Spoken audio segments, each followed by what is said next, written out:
We're continuing the conversation on what it looks like to be effective, to foster spiritual growth and effective communication, servant leadership, as we lead in whatever role God has called us to, whether it's a stay-at-home mom, or I'm working in construction or vocational ministry, or God's called me to lead in ministry, stacking chairs or the kitchen, whatever it is.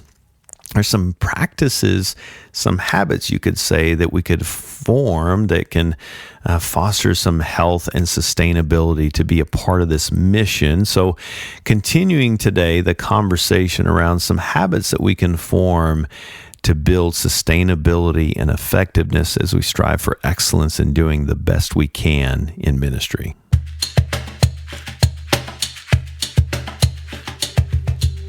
Welcome to Hope in Recovery, a Fellowship Celebrate Recovery podcast that shares hope and healing for our mental, spiritual, and emotional, relational journey through life-change stories and recovery topics, all centered around the Beatitudes in Matthew chapter 5 and the Celebrate Recovery principles, where we learn how to face our hurts, hang-ups, and habits and relational issues so that we can not just find freedom and healing, but find meaning and purpose, calling, to not waste those hurts from our past as we live out Principle 8 in our recovery.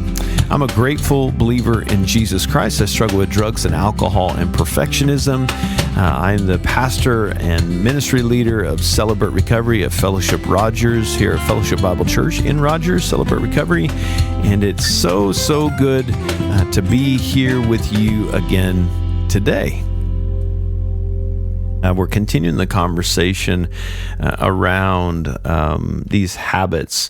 And on the last episode, if you missed it, you can go back and check it out. But no harm if you want to pick up here and then go back. It's good standalone content. But prayer, meditation, scripture reading, humility, servant leadership, and effective communication is kind of what we got into last week. Remembering is that Ephesians 1:19-20 that I touched on last week. Power lives in us. The same power, that explosive force, dunamis is the Greek word for power. 57 times it talks about that power, the resurrection, and that power, dynamite and dynamo, this explosive force and constant flow of power lives and breathes in us like it did early in our recovery. Is now we have access to that as leaders, whether we have formal leadership roles or we're walking in ministry day to day starting with our family. We're all leaders in some form or fashion. And so these are things that we can apply to our life, knowing that explosive, constant flow of force and power is living and breathing inside of us. And so I want to start picking up that conversation. One of those other habits that's so essential is accountability. And it's a great question to ask, am I open to accountability? So, well, sure I am. Well, how do you respond when people try to hold you accountable? Now, let me be clear. I've said this before. No one can hold us accountable. Nobody can hold us accountable, but we can give people permission to hold us accountable. And so make sure I'm giving people permission, but those people that I've given permission, am I open to that accountability? Have I started to believe, no, I don't need to be held accountable by anybody, but who are your trusted mentors, your peers? Are you open to accountability with them to ensure that you'll stay grounded and accountable for your actions? Again, sometimes we are intentionally, and I talked about this at a local training conference recently, sometimes we are intentional in hurting other people. Sometimes we don't. If I run a stop sign and I'm kind of spaced out and I, honest to God, missed it and I just went right through it and I hit another car coming through the intersection, it's still my fault. It's still my responsibility. I still have to own that. And so if someone says, hey, you said this and it hurt me. Well, I didn't mean to. I need to be accountable to that. You know what? This has happened before and I'm sorry. I need to be accountable for that. And so I just need to own that, to be accountable. But do you see cracks in my armor? And, it's a great question to ask. Do we have people in our life that would be willing to speak up when they see cracks in our armor? Sometimes we work so hard to have that armor in front of us that we think no one can see the cracks in our armor. But they're there. It's just sometimes people they're afraid to say something because they don't want to see your reaction. It's like, ugh. Thomas Carlyle says, the greatest of faults is to be conscious of none. That's the greatest fault. The greatest of faults is to be conscious of none. We have faults, but do we have someone that's willing to point out the cracks in our armor? To be accountable. Sometimes we can think, well, everyone else has the problems. I love that Matthew 7:3. Why do you look at the speck of sawdust in your brother's eye and pay no attention to the plank in your own eye? Whew. Yeah. Am I accountable? Do I have something in my own eye? So I want to be accountable. If I said something that hurt you, do I give people permission to say, hey, that kind of stung? And I know you didn't intend to do that, but it did hurt, and I need to tell you. Reminds me of the quote from Robin Sharma says, words can inspire and words can destroy. Choose yours well. So I need to be accountable to that. So I think about the garden, in the Garden of Eden. God goes to the garden. Adam and Eve are hiding. Why are they hiding? Because they ate from the tree. The one tree they weren't supposed to. It sounds familiar, right? It sounds like my story. So they're hiding, and God knows exactly where they are, but he goes to them and he asks a couple questions. And I've talked about this in different lenses, but this one's a little bit different. But he asked them, where are you? Well, we're naked and we're in the bushes because we ate of the apple. The second question he asked them is, who told you that? Who told you you were naked? And it's such a powerful question, because what the response is, well, Satan, right? The enemy did it. And then they start pointing fingers at each other. You start seeing and hearing this blame game. And here's what's so important with blame. Blame in that very moment, like if someone comes to me and tries to hold me accountable, it's like, well, I had a bad day and you just need to understand ministry's hard or whatever. If you knew what I was going through, you wouldn't even be talking to me about this. We do this blame game, and the blame, I remember Rick Warren talking about this, be lame, which is kind of funny. It's kind of a dad joke, but it is interesting, be lame. But blame in that moment can become my inability to be held accountable for a lifetime. When I am pointing the finger and I'm blaming, in that moment, I'm actually saying and putting some roots in that says, I'm going to have the inability to be held accountable for a lifetime. Now, can change happen? Yes. But when we start the blame game instead of taking responsibility, we're in a stuck place. So am I accountable? It's a good question, maybe even circling back with those that are close to you. If you're a mom, who are the ladies in your stay-at-home mom? You got some ladies in your life, maybe connect with them. Say, hey, I haven't told you this in a while, but I just want you to know, if you see anything in me that seems off, one, I may be struggling and I just need somebody to connect with. I'm afraid to say something. But two, I may be struggling with something that needs to be brought in the light, and I need a safe person to approach me with that. Not to shame me, but to help point it out so that I don't go further down into that pit. You're in the business world. Ministry is finding someone and just giving them those mentors and those peers. Give them permission, trusted people in your life that are not going to shame you, but be honest. I think of Nathan with David. One of the most powerful statements that Nathan makes to David after he's had the affair with Bathsheba and he has her husband killed and all that stuff, is Nathan approaches him in love and compassion. He says, David, you are that guy.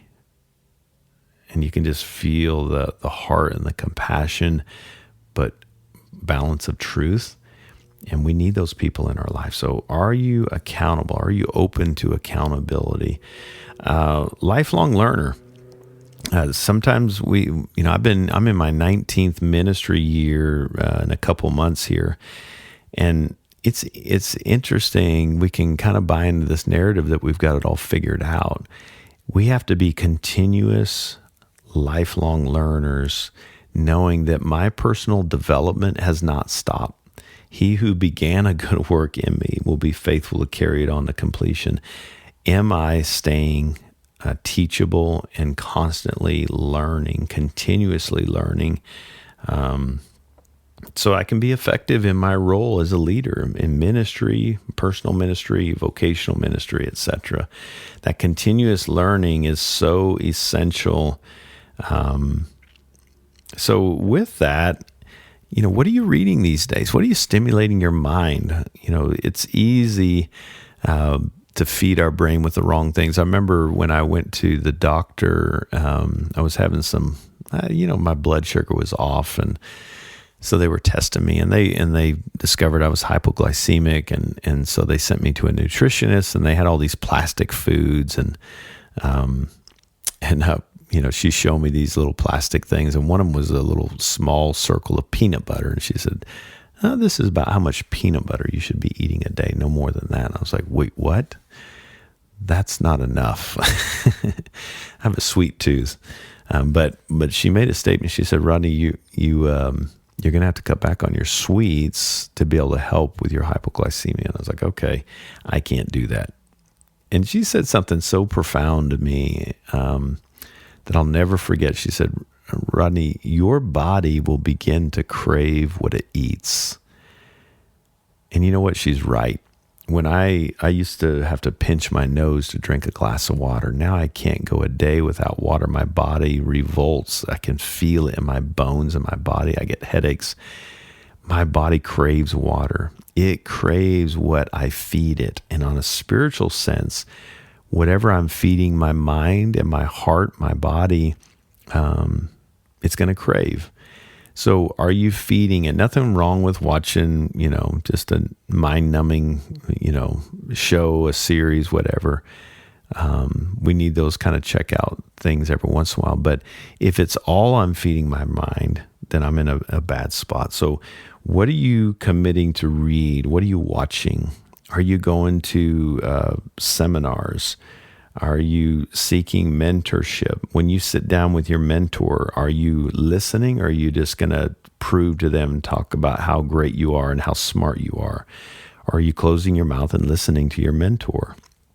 What are some developments in your ministry that you need to be paying attention to? Are you enabling growth in your leadership approach as a mom, a dad, a brother, a sister, a son, a daughter, a ministry leader, a coach, a step study, small group leader, whatever that is? Are you feeding your mind with new and different things? Are you stimulating your brain with new things, feeding your heart with the right things? I love Winston Churchill's quote. He says, never give in, never give in, never, never, never, never give in, except to convictions of honor and good sense. If we're feeding our brains and have this posture of lifelong learners, we're going to be in a better space. Lifelong learners remain teachable. They close their mouth more often and open their ears. My pride gets in the way. Goes back to humility we talked about in the last podcast, that I'm not teachable. James 1:2-4 says, consider it pure joy, my brothers and sisters, whenever you face trials of many kinds, because you know that the testing of your faith produces perseverance. Let perseverance finish its work so that you may be mature and complete, not lacking anything. Part of the teaching and learning is through our trials, our struggles. What am I learning about this? Who's going to be the one to guide me through it? Lord, what's the nugget? Even in criticism, trying to find that one nugget of truth. Is there any nugget, even though some of that is kind of uncalled for, hurtful? Is there a nugget in their criticism that I could learn from that will help me produce perseverance? Empathy and kindness. Those are two big ones there. Understanding and empathizing with the struggles and needs of others. And this requires us to make sure we're in a good spot in it. So that we have something, again, back to point one from the last podcast. If I'm not spending time with the Father and allowing Him to give me the nourishment to feed the branch and the bud that is my life from His vine that's connected with the roots in Christ and the Holy Spirit, that I'm not going to be able to express empathy and kindness. If my rhythm is off, we'll talk more about that in a minute, but then I'm not going to be able to give empathy and kindness. And here's the thing, I think it's in Ephesians 3, it says, be kind and compassionate. Sometimes we can buy into the mindset that we're supposed to do that under our own power. What if we don't have the power within ourselves to manufacture that? What if it doesn't come from us, but comes to us and works in us and works through us? Empathy and kindness is so essential. I'll continue that thought here in a second. I want to take a quick break here. When we come back, we'll wrap up the last of this, some habits that we can practice in leadership regardless of where we lead in ministry. Stick with me. I'll be right back. Hey friends, if you're looking for a local meeting, we have 2 meetings here at Fellowship Fayetteville, Fellowship Rogers. The same schedule, 6 p.m. we have Connection Cafe meal, and then 7 o'clock we start with the meeting. We'd always love for you to join us.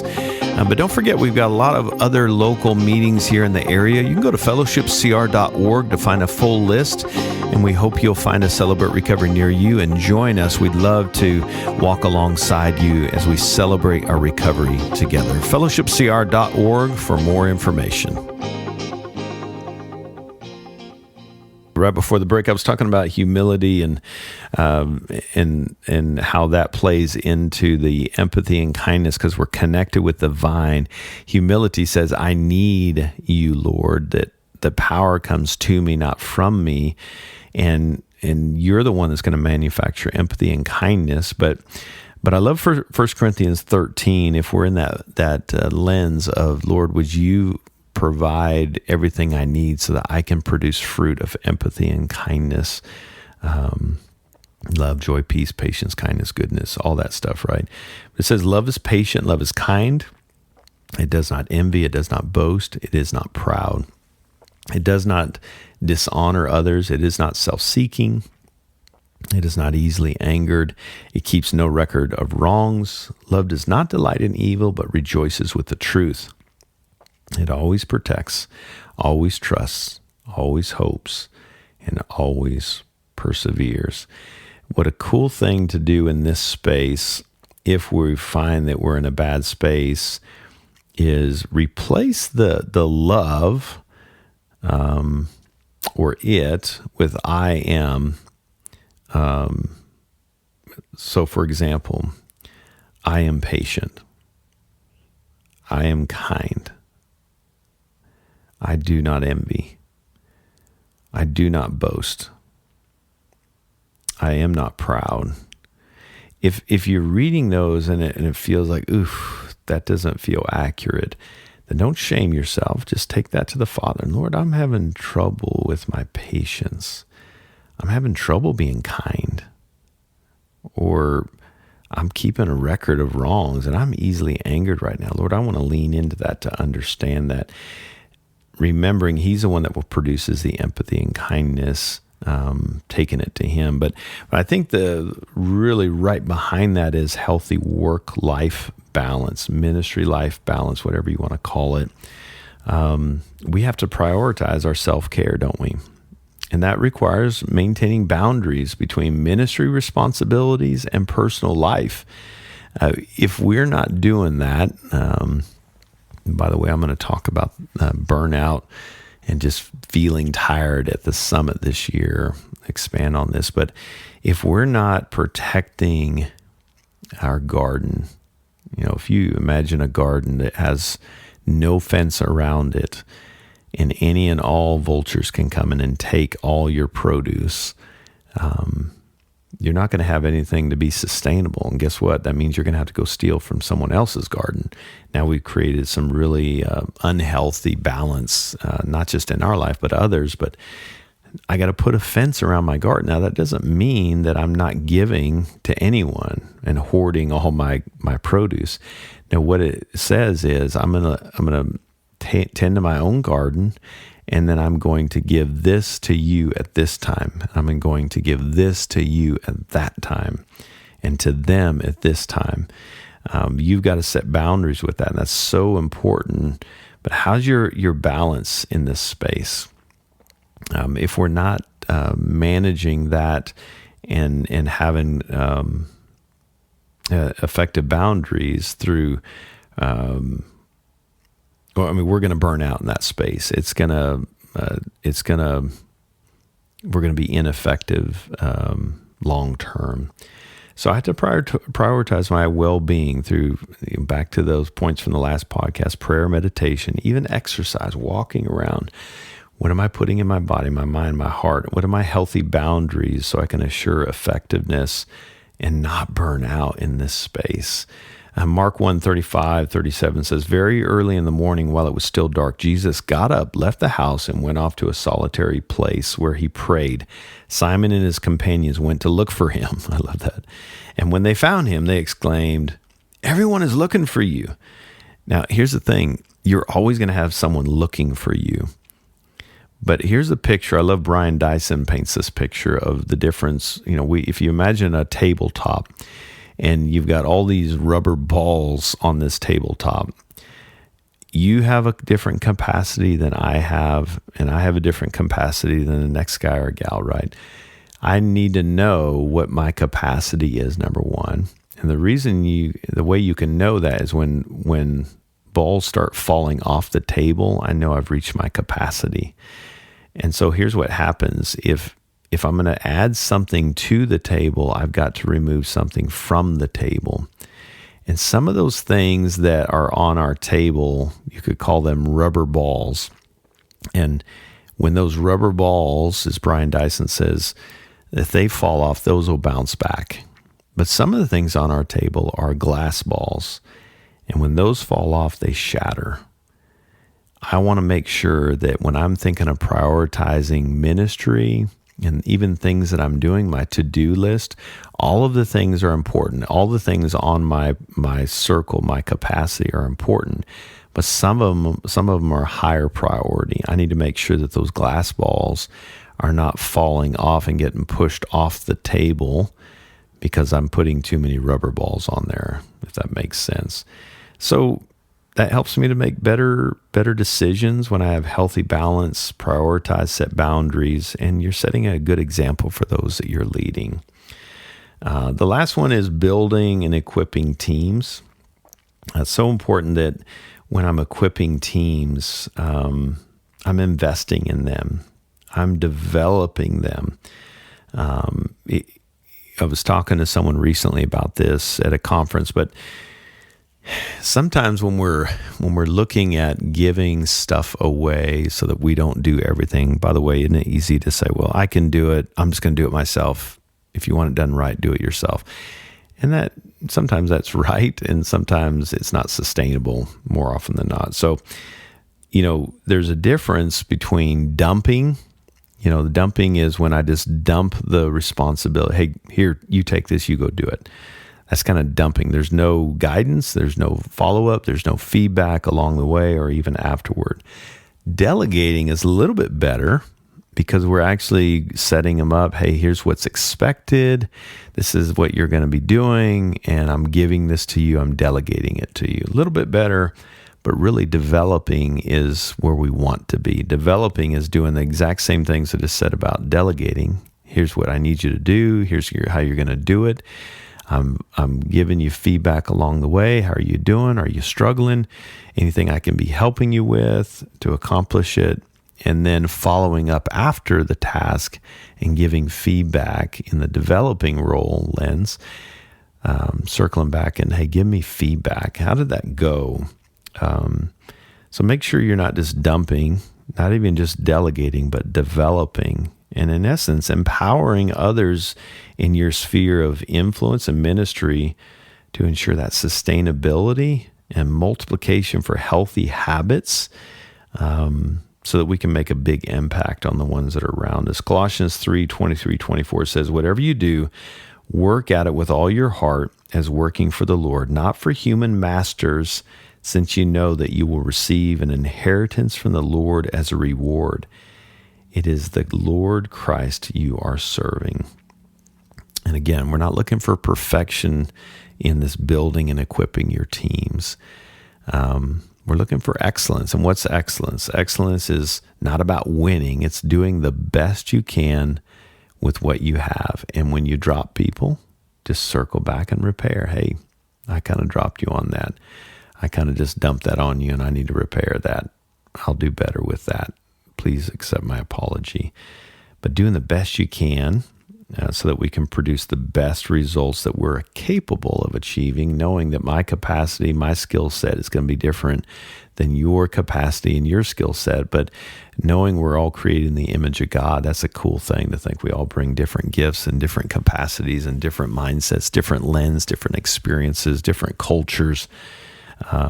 That's what makes a beautiful mosaic of this body of Christ serving to carry out the mission of Principle 8, to be used to bring this good news to others, both by our words and our examples.